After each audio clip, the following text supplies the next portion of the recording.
दो खजूरों और दो पहाड़ियों के बीच का मकाम है, उसे मक्का कहा जाता है। वहां पैदा हो गए। क्या किया जाए? तो दानिश्वरों ने बैठ करके फैसला किया, ऐसा करो ना मोहम्मद को आने ही ना दो माज अल्लाह।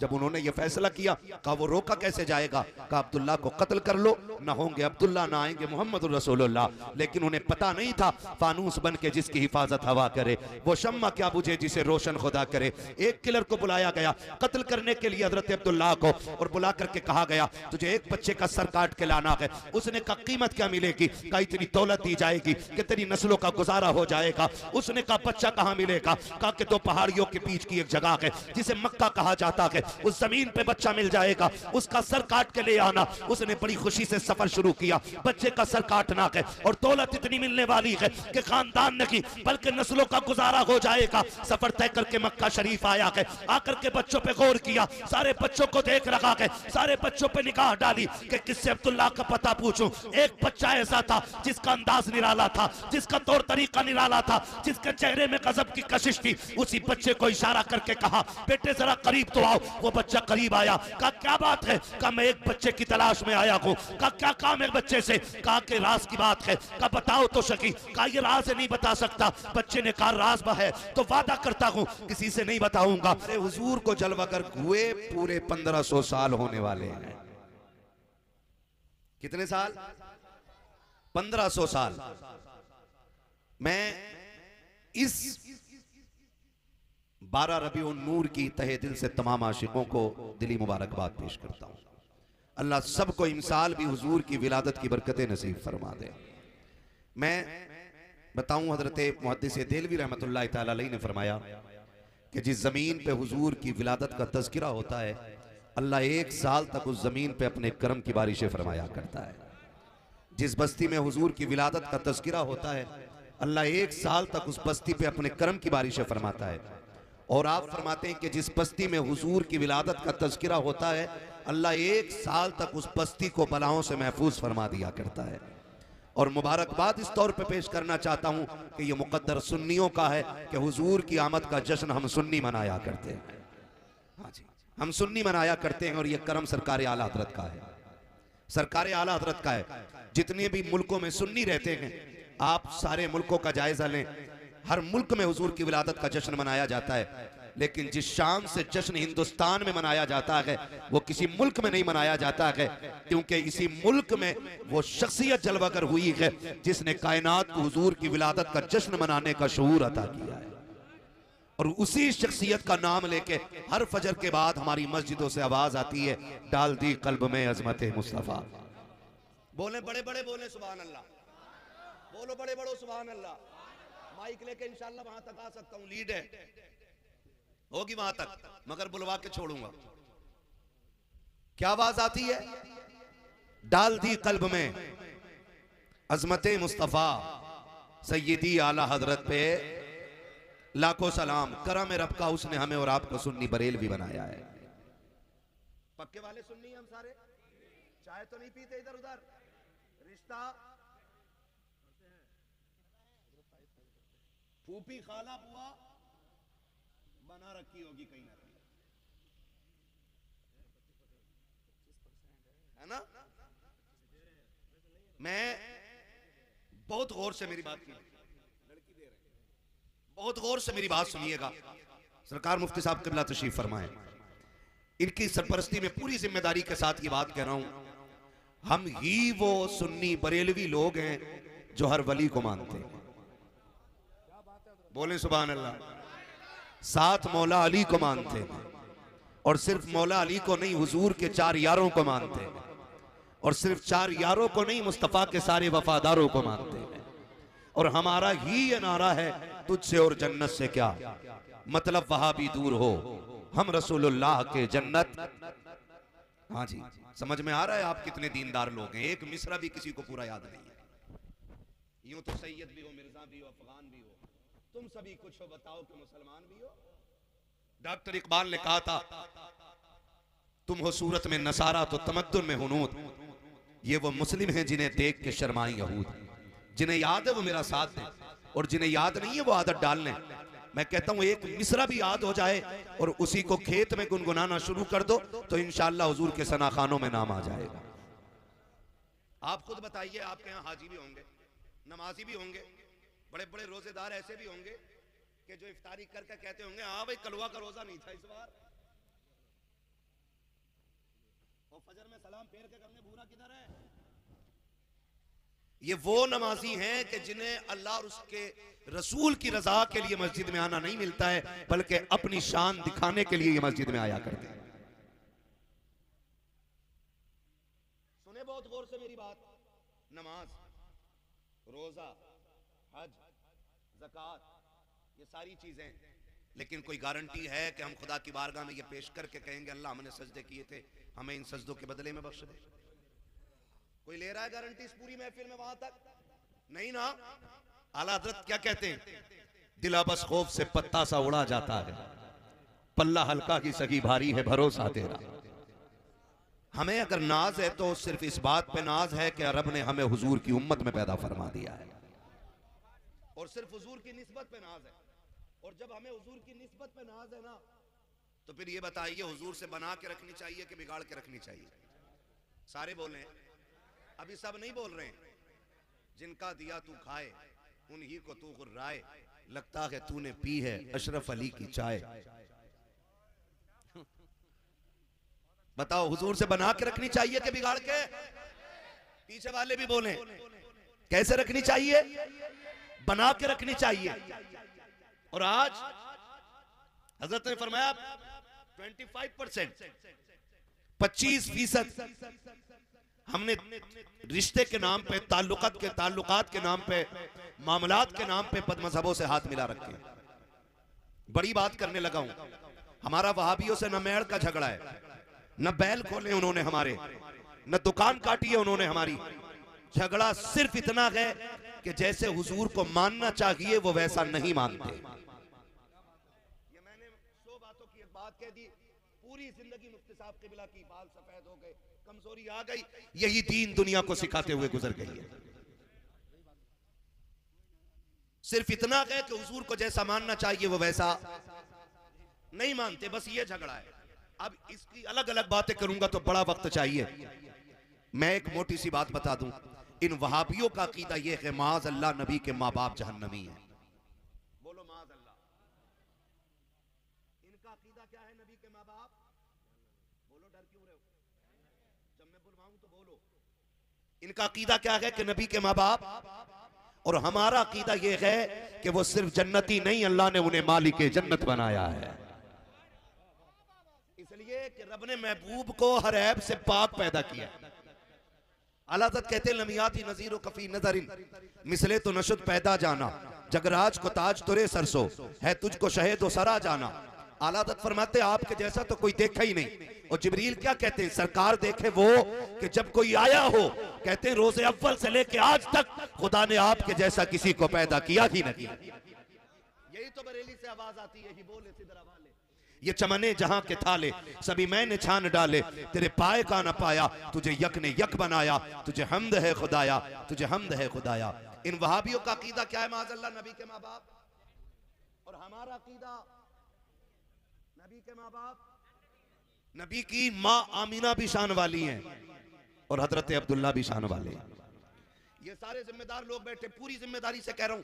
मेरे नबी ने फरमाया लोगो अल्लाह ने मेरे नूर को पाक पुश्तों से पाक रहमों में मुंतकिल फरमाया है। ये कौन कह रहा है? हमारे नबी कह रहे हैं अल्लाह ने मेरे नूर को पाक पुश्तों से पाक रहमों में मुंतकिल फरमाया। गोया आका बता रहे कि जिन जिन रहमों और पुश्तों में मेरा नूर निकल के आया ना, वो सारे के सारे पाक बनाए अल्लाह ने। हुजूर पाक कहे और वहां भी उन्हें नापाक कहे, तो बताओ मुल्ला सही है कि रसूलुल्लाह की बात सही है? जोर से ये बात उनके कानों तक चाहिए, जानी चाहिए, जो बदमज़हबों को दामाद बना करके घर में बैठाते हैं। और मैं दब के बात नहीं करता हूं, मेरा उसूल है मैं आईना हूं दिखाऊंगा दाग चेहरे के, जिसे खराब लगे सामने से हट जाए। सीधी सी बात है, ये कुर्सी मिली है, ये जिम्मेदारी है, कयामत में इसके बारे में हिसाब होना है। जलसों में जाके चापलूसी करके कमेटी की तारीफ करके पैसे तो नहीं लेके निकल लिया था। इतना कड़वा बोल के जाऊंगा कि आखिरी सांस तक मेरी बातें याद रहेंगी। साथ हैं आप मेरे? हैं साथ? हाजी तो फिर बोले जरा या रसूल अल्लाह। हमारा अकीदा है कि हजरत अब्दुल्ला भी शान वाले और हजरत आमीना भी शान वाली है। अशरफ अली थानवी से किसी ने कहा था हुजूर की मिलाद बयान कर दो, तो अशरफ अली थानवी ने यह कहा था मिलाद बयान करने के लिए फजीलत पे कोई रिवायत याद होनी चाहिए, और हुजूर की विलादत और फजीलत पे मुझे कोई रिवायत याद नहीं है, इसलिए मैं मिलाद बयान नहीं कर सकता। मैं कहता हूं ये तुम्हारा गुरु घंटाल है, एक हमारा इमाम है, उसने ऐसी परवरिश की है इस नस्ल की कि जवान तो जवान, अगर बच्चों से पूछो ना कि हुजूर की शान क्या है, बच्चे कहते हैं सरवर कहूं के मालिक व मौला कहूं तुझे, बागे खलील का गुले ज़ेबा कहूं तुझे, तेरे तो वस्फ है बेतनाही से हैं बरी, हैरान हूं मेरे शाह में क्या क्या कहूं तुझे।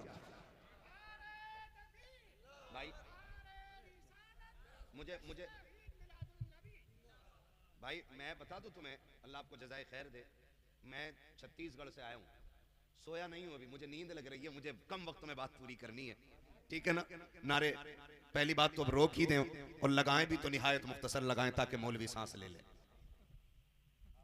लगाएं भी तो मुख्तसर लगा दे ताकि मौलवी सांस ले ले, और यही नहीं बात बात पे नारा लगा, जब लगे कि मौलवी थक गया फिर लगाना। आपकी क्या राय है, बोले जरा सुभान अल्लाह। नबी की माँ भी शान वाली और नबी के बाप भी हजरत अब्दुल्ला कहां पैदा हुए, नीचे वाले बोले मिंबर वाले ना बोले, कहां पैदा हुआ हुजूर के वालिद, सलामत रहे जो जवान बोले माशाअल्लाह, कहां बोले, मक्का शरीफ में पैदा हुए नबी के वालिद, और वालिदा कहां पैदा हुई, सलामत रहे मेरे भाई। हाँ उम्रें गुजर गई, अल्लाह की नेमतें खाते खाते दांत टूट गए, अपने हुजूर की जिंदगी याद नहीं इस कौम को। हाँ अल्लाह इस जवान को सलामत रखे जिसने पूरी महफिल का भरम रख लिया है। हाँ हजरत अब्दुल्ला कहां पैदा हुए, मक्का शरीफ में, और हजरत आमीना कहां पैदा हुई, मदीना शरीफ में। मदीना शरीफ से मेरे हुजूर का बड़ा गहरा ताल्लुक है, हुजूर का ननिहाल भी मदीना है, हुजूर के वालिद का ननिहाल भी मदीना है, और मेरे नबी के दादा का ननिहाल भी मदीना है। इतना गहरा ताल्लुक सरकार का मदीने शरीफ से है। हजरत अब्दुल्ला, लोग मिलाद मनाने पे पाबंदी लगाते हैं हुजूर के जिक्र पे, सुन नबी के वालिद वो हैं कि जिनका तज़किरा ज़ुबूर और इंजील में होता रहा है। मैं हुजूर की बात नहीं कर रहा हूं, हजरत अब्दुल्ला की बात कर रहा हूं कि जब हजरत अब्दुल्ला मक्के में पैदा हुए तो बनी इसराइल में कोहराम मच गया, जो उस कौम के उलमा थे चीखने लग गए, कहा क्या हुआ, कहा अब नबुव्वत बनी इसराइल से जाने वाली है। किधर, के बनी इस्माइल में, अब ये नबुव्वत हमारे दरमियान से जा रही है, अब तक हमारे कबीले का एजाज था। कहा क्यों, कहा सुने जिनके घर में आखिरी पैगंबर आएंगे ना वो अब्दुल्ला पैदा हो गए। लोगों ने कहा किधर पैदा हुए, कहा हमारी किताबें बता रही हैं एक वादी, एक मकाम है जो दो खजूरों और दो पहाड़ियों के बीच का मकाम है, उसे मक्का कहा जाता है, वहां पैदा हो गए। क्या किया जाए, तो दानिश्वरों ने बैठ करके फैसला किया, ऐसा करो ना मोहम्मद को आने ही ना दो माज अल्लाह। जब उन्होंने ये फैसला किया, कहा वो रोका कैसे जाएगा, कहा अब्दुल्ला को कत्ल कर लो, ना होंगे अब्दुल्ला ना आएंगे मोहम्मद रसूलुल्लाह। लेकिन उन्हें पता नहीं था फानूस बन के जिसकी हिफाजत हवा करे वो शम्मा क्या बुझे जिसे रोशन खुदा करे। एक किलर को बुलाया गया कत्ल करने के लिए हजरत अब्दुल्ला को, और बुला करके कहा गया तुझे एक बच्चे का सर काट के लाना है। उसने कहा कीमत क्या मिलेगी, कहा इतनी दौलत दी जाएगी कि तेरी नस्लों का गुजारा हो जाएगा। उसने कहा बच्चा कहां मिलेगा, कहा कि तो पहाड़ियों के बीच की एक जगह है जिसे मक्का कहा जाता है, उस जमीन पे बच्चा मिल जाएगा, उसका सर काट के ले आना। उसने बड़ी खुशी से सफर शुरू किया, बच्चे का सर काटना है और दौलत इतनी मिलने वाली है कि खानदान नहीं बल्कि नस्लों का गुजारा हो जाएगा। सफर तय करके मक्का शरीफ आया है, आकर के बच्चों पे गौर किया, सारे बच्चों को देख रखा है, सारे बच्चों पे निगाह डाली कि किससे अब्दुल्ला का पता पूछूं। एक बच्चा ऐसा था जिसका अंदाज निराला था, जिसका तौर तरीका निराला था, जिसके चेहरे में गजब की कशिश थी। उसी बच्चे को इशारा करके कहा बेटे जरा करीब तो आओ। वो बच्चा करीब आया, कहा क्या बात है, कहा मैं एक बच्चे की तलाश में आया हूँ। कहा क्या काम है बच्चे से, कहा कि राज की बात है। कहा बताओ तो शकी, कहा ये राज नहीं बता सकता। बच्चे ने कहा राज है तो वादा करता हूँ किसी से नहीं बताओ राज क्या है। कहा मुझे उस बच्चे का सर लेना है। कहा नाम क्या है बच्चे का, कहा अब्दुल्लाह नाम है। जैसे इतना हजरत अब्दुल्लाह ने सुना है तो मारे गुस्से के गिरबान नहीं पकड़ा था, आपने शोर मचा करके अपने कातिल के खिलाफ आवाज नहीं उठाई थी, बल्कि खुदा की कसम ये नस्ल करीमों की लजपाल घराना है। कहा कि परदेसी लगते हो, भूखे भी हो, कहा जी 6 साल उम्र शरीफ हजरत अब्दुल्लाह की है। कहा बैठ जाइए, कहा किधर जा रहे हो, कहा मैं वादा करता हूँ राज किसी से नहीं खोलूंगा, मैं अपने घर जा रहा हूँ। कुछ खाने पीने का सामान लाता हूँ। हजरत अब्दुल्ला घर तशरीफ लाते हैं, एक हाथ में खजूर का प्याला, दूसरे हाथ में पानी का बर्तन लेकर के पेश किया है, खजूरें खिलाई है, पानी पिलाया है, सैराब करके कहा था अब बता काम क्या के बच्चे से, कहा उसका सर लेके जाना है। हजरत अब्दुल्ला कहते हैं क्या करोगे सर लेकर के, तुम्हें नहीं लगता है अगर बच्चे का सर काटोगे खानदान वाले रोएंगे, घर वालों को दर्द होगा। उसने कहा मैं उसका दर्द देखूं, ये नस्लों की शान देखूं। आपने जैसी इतना सुना है आप कदम आगे बढ़ा के कहते हैं मेहरबानी कर अगर सर की लेना है तो मेरा सर लेके चला जा। उसने कहा मैं तेरा सर कैसे काट सकता हूँ, तूने मुझे खाना खिलाया है, तूने मुझे पानी पिलाया है, मुझे अब्दुल्ला का पता बता। हजरत अब्दुल्ला कहते हैं तुझे जिस अब्दुल्ला की तलाश है वो कोई और नहीं बल्कि तेरे सामने खड़ा है। जैसे इतना कहा है तलवार उसके हाथ से गिर जाती है, कदम पकड़ के कहता है करीम के बेटे माफ कर देना, मैं तेरे दरवाजे पे सर लेने आया था, सर दे के जा रहा हूँ। कहा क्या कर रहा है, कहा जा मैं जा रहा हूँ लेकिन वादा करके जा रहा हूँ ये सर हमेशा तेरा मकरूज रखेगा। कहा ऐसा क्या देखा, कहा मैं समझ गया हूँ अगर अब्दुल्ला का किरदार ऐसा है तो मोहम्मद रसूलुल्लाह का किरदार कैसा हो।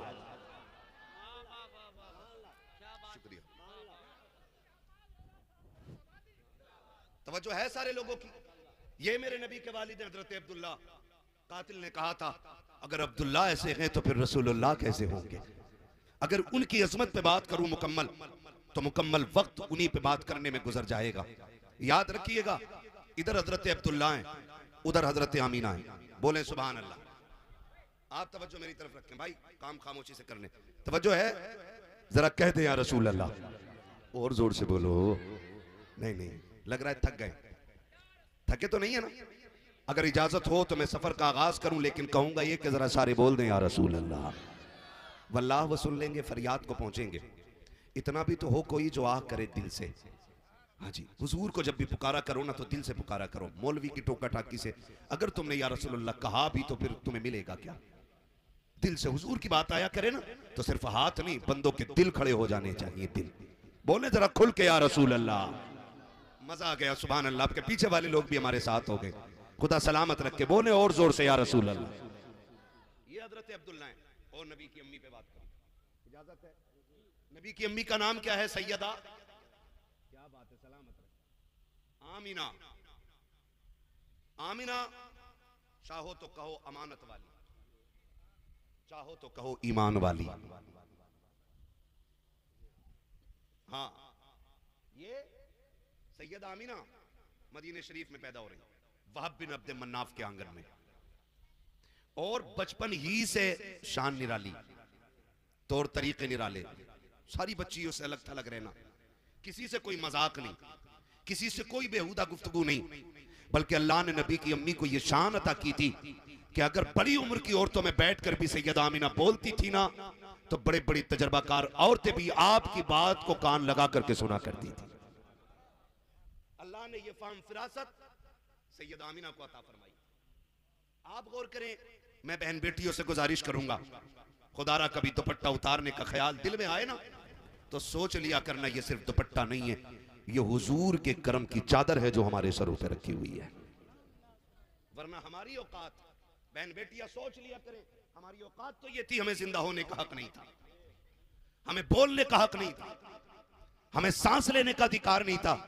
ये तो हुजूर आए और फरमाया बेटियां मारी नहीं जाएंगी, बेटियां बचाई जाएंगी, बेटियां बचाई जाएंगी। आज 1400 साल के बाद जब हुकूमत डगमगाई है ना, लोगों की तो कहा बेटी बचाओ बेटी पढ़ाओ। मेरे नबी ने 1400 साल नहीं बल्कि 1450 साल पहले कह दिया था बेटियां बचाई भी जाएंगी, बेटियां पढ़ाई भी जाएंगी।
बचा। फिर यही आवाज आई, जालिम कत्ल न कर।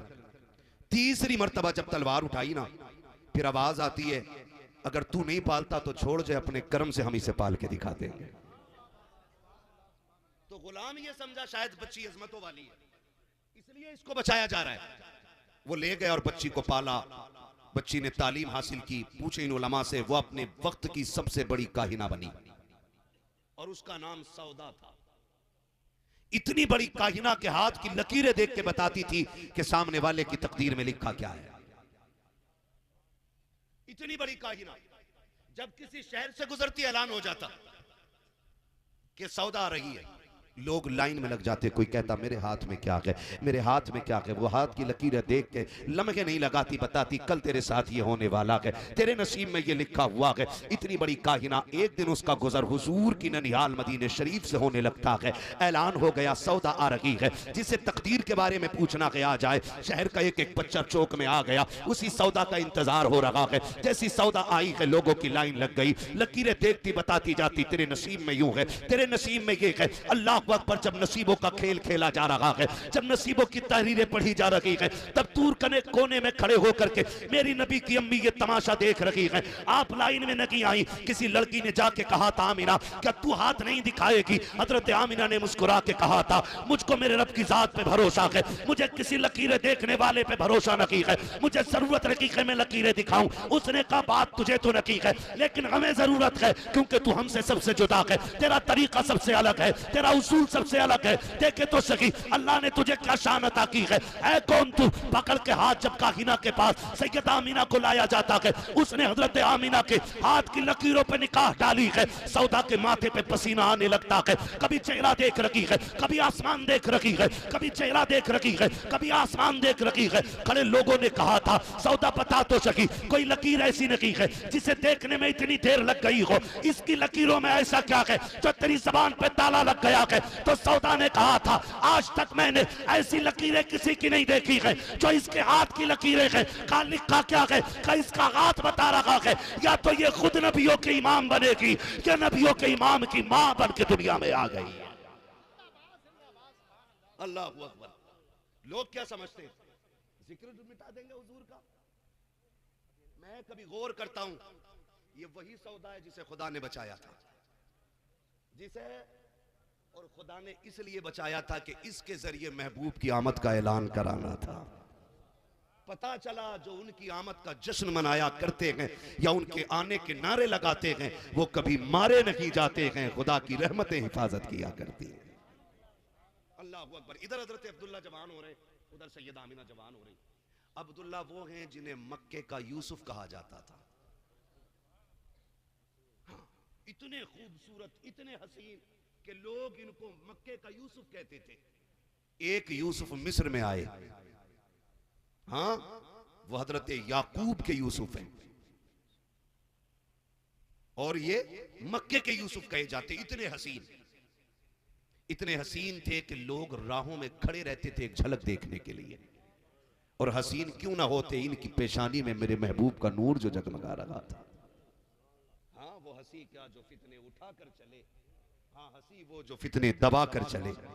हाँ, हया का आलम ये कि नजरों पे पहरे रहते थे, कभी निगाह उठा के किसी गैर महरम को नहीं देखा। ये हजरत अब्दुल्ला की हया का आलम। औरतें पेशकश करती थी, लड़कियां, अब्दुल्ला मुझसे निकाह कर ले, मुझसे निकाह कर ले।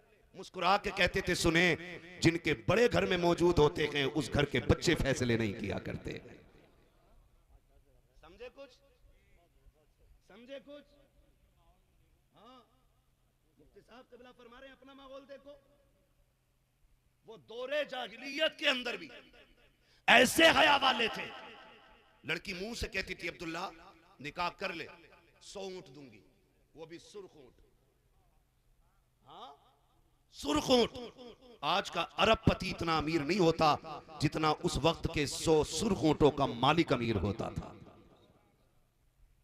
निकाह कर ले, फरमाया नहीं, ये फैसले हमारे बड़े करेंगे, ये फैसले हमारे बड़े करेंगे। आप भी कह दिया करो ये फैसले बड़े करेंगे। ये जो 3 घंटे फोन कान पे लगा के मच्छरों से कटवाते रहते हो ना नाली पे बैठ के, और फिर कौम का बेड़ा ही गर्क होता जा रहा है। कंडीशन है ये हमारी। तवज्जो है सारे लोगों की। शरीफ लोगों में फैसले कौन करता है? कौन करता है? किन लोगों में? रजीलों में छोटे कर लेते, जलीलों में छोटे कर लेते, लेकिन शरीफों में, बोलो यार, डंडी तो नहीं मार रहे हो? कभी दिल में खोट है और यहां बैठ के मजबूरी में मौलवी के सामने बोलना पड़ रहा है। मौलवी के सामने तो चुप रह के भी काम चलेगा, अल्लाह के आगे चुप नहीं खड़े रह पाओगे, ये याद रखिएगा। तवज्जो है सारे लोगों की। आप मक्के में पैदा हुए, हसीन थे, खूबसूरत थे और बेहद शरीफ भी थे।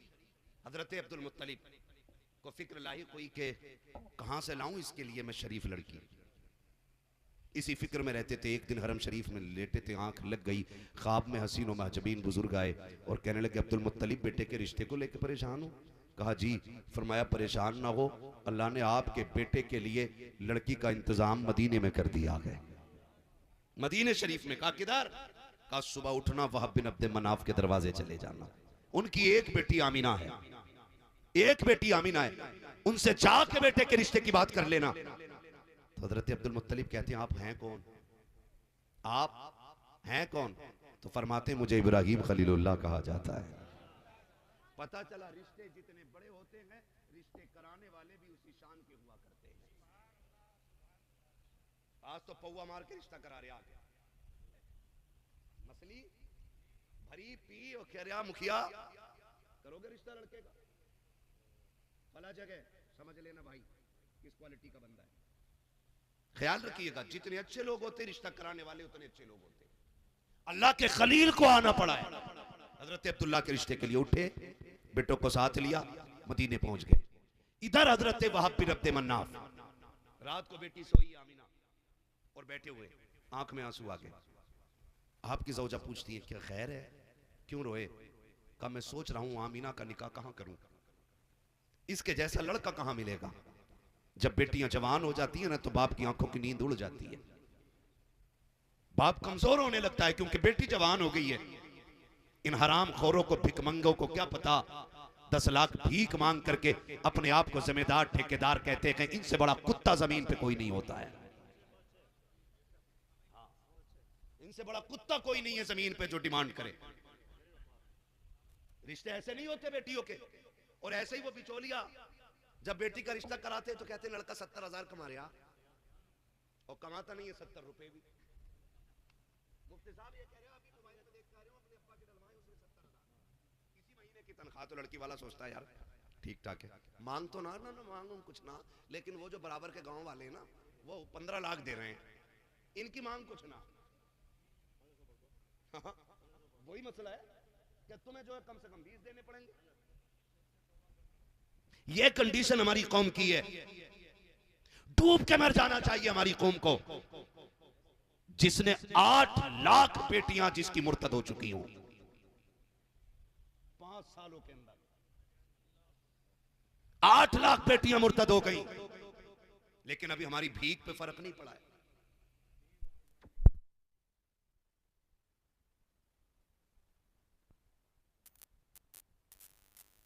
आ रही है बात? डिमांड पे फर्क नहीं पड़ा। 8 लाख बेटियां मुर्तद हो गई हैं और कितनी बेटियों के साथ खिलवाड़ करके रोड पे फेंक दिया गया। लेकिन अभी बाजे कम नहीं हुए बारातों के, अभी डीजे कम नहीं हुआ है। जितना बड़ा पैसे वाला उतना बड़ा बदमाश है। कह रहा डीजे नहीं बजेगा ना तो फिर मेरी जमींदारी का क्या फायदा। कितनी है भाई? 90 बीघे। ये नहीं है तेरी कुछ दिनों के लिए बस वही फिट भर है जो कब्रिस्तान में है, वो भी कुछ दिनों के लिए। अगली नस्ल आएगी हड्डियां गली हुई फेंक के नए मुर्दे दफनाएगी वहां पे। उलमाए अहले सुन्नत का एक नूरानी काफिला जलवागर है। सरे फहरिस्त इस कौम की, इस दौर की बहुत बड़ी अमानत जो हमारे लिए अल्लाह के बेशुमार इनामात में से एक नेमत है। मेरी मुराद हुजूर मुफ्ती साहब क़िबला की ज़ात है। दुआ करें अल्लाह ताला हज़रत की उम्र में बेपनाह बरकतें अता फरमाए और हज़रत का साया हम सभी के सरों पर तादेर कायम दायम फरमाए। नक़ीब अहले सुन्नत भाई हाशिमुल क़ादरी साहिब क़िबला बड़े खूबसूरत अंदाज में नक़ाबत के फ़राइज़ अंजाम दे रहे हैं। उनसे पहले अभी हमने भाई आज़म रज़ा आज़म इकबाल साहब रामपुरी से हुजूर की नात के खूबसूरत अशार सुने। थोड़ी देर के लिए मैं भी हाजिर खिदमत हूँ, लेकिन अभी मैं खुद नहीं समझ पा रहा हूँ कि मैं कहाँ से शुरू करूँ और कहाँ ख़त्म करूँ, इसलिए कि आपके बैठने का जो अंदाज़ है ना, वो बिल्कुल बाकी जलसों से मुझे मुनफरिद लग रहा है। मैं इन नौजवानों से गुजारिश करूँगा, अगर ये भाई उठ के मेरे सामने आ जाएं तो महफिल में खूबसूरती बढ़ जाएगी। बच्चे यहीं पे बैठे रहें जहाँ बैठे हैं, ये बड़े लोग थोड़े से उठ के इधर आ जाएं। चंदा नहीं मांगा जाएगा आपसे, जल्दी आओ, मैंने आवाज़ दी है। आ जाइए मुफ्ती साहब क़िबला के हुक्म पर आ जाएं बहुत जल्द। वहाँ न सर के थोड़ा सा उठ के मेरे सामने आ जाएं, वरना मैं माइक लेके पीछे चला जाता हूँ, क्योंकि बड़े बड़े लोग तो सारे पीछे बैठे। थोड़ा सा बेटे जगह बना लो, जगह बना लो, उठ के ना जाइए, बस यहीं बैठे रहिए, थोड़ी सी जगह बना लें, आप जगह बना लें। भाई आप लोगों ने महफिल सजाई है, उम्मीद है सबसे पहले आप ही आए होंगे, तो आपको जगह से नहीं उठाया जाएगा। बस बड़े लोगों को आगे बुलाने की कोशिश कर रहा हूँ। पीछे जो भाई मेरे खड़े हैं, अगर खड़े होने की आदत ना हो उनकी, बैठ के अगर हुजूर का जिक्र सुन सकते हैं तो वो भी आगे आ सकते हैं।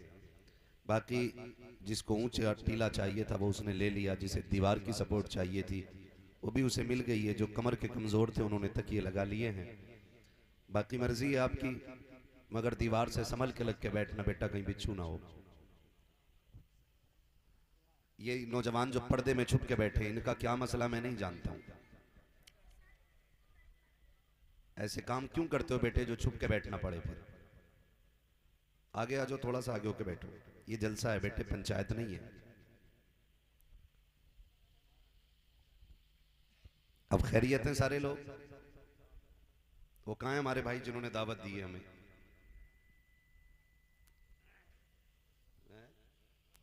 पीछे हैं? चलिए कोई बात नहीं, उन्होंने बुलाया, हम तो आ गए, वो भी इंशाल्लाह आ ही जाएंगे। क्यों रब्बानी? खैरियत हैं सारे लोग? जरा कह दें या रसूल अल्लाह। नहीं, जिन्हें ये लगता है कि मैं खसाब हूं, मैं जमींदार हूं, मैं ठेकेदार हूं, मैं पैसे वाला हूं, तो वो इस महफिल से उठ के फौरन निकल लें। यहाँ वो बैठे जो हुजूर के दर का नौकर बन के बैठा हो। ख्याल रखिएगा, उस महबूब की महफिल है जिसकी चौखट पे बड़े बड़े ताज वाले अपने ताज उतार के आया करते हैं।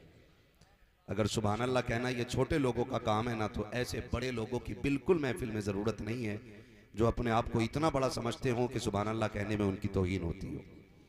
मुफ्ती साहब क़िबला तशरीफ़ फरमाएं, इनके मेरे जैसे एक नहीं लाखों शागिर्द होंगे, वास्ता बिला वास्ता बिल वास्ता। और मैं हज़रत को देखता हूँ कि हज़रत हौसला अफजाई के लिए हर बात पे कुछ ना कुछ इरशाद फरमाते रहते हैं। मैं अगर कुर्सी पे बैठा हूँ तो ये मत समझना मैं बड़ा हूँ, और जो नीचे बैठे हैं ये छोटे लोग हैं। नहीं, मैं कुर्सी पे इसलिए बैठा हूँ ताकि आपसे बात करने में आसानी हो। ये अलग बात है, खामोश खड़े रहते हैं, फिर भी जो लोग बड़े हैं वो बड़े रहते हैं। ऐसे असलाफ से मिलता है हमारा शजरा, जिनके कदमों में कई ताज पड़े रहते हैं। हाँ जी, मेरा मिजाज है, जिस तरह सुनोगे उस तरह ही सुना लूंगा। मेरा इलाका है जैसे तेरे परमल वैसे मेरे गीत।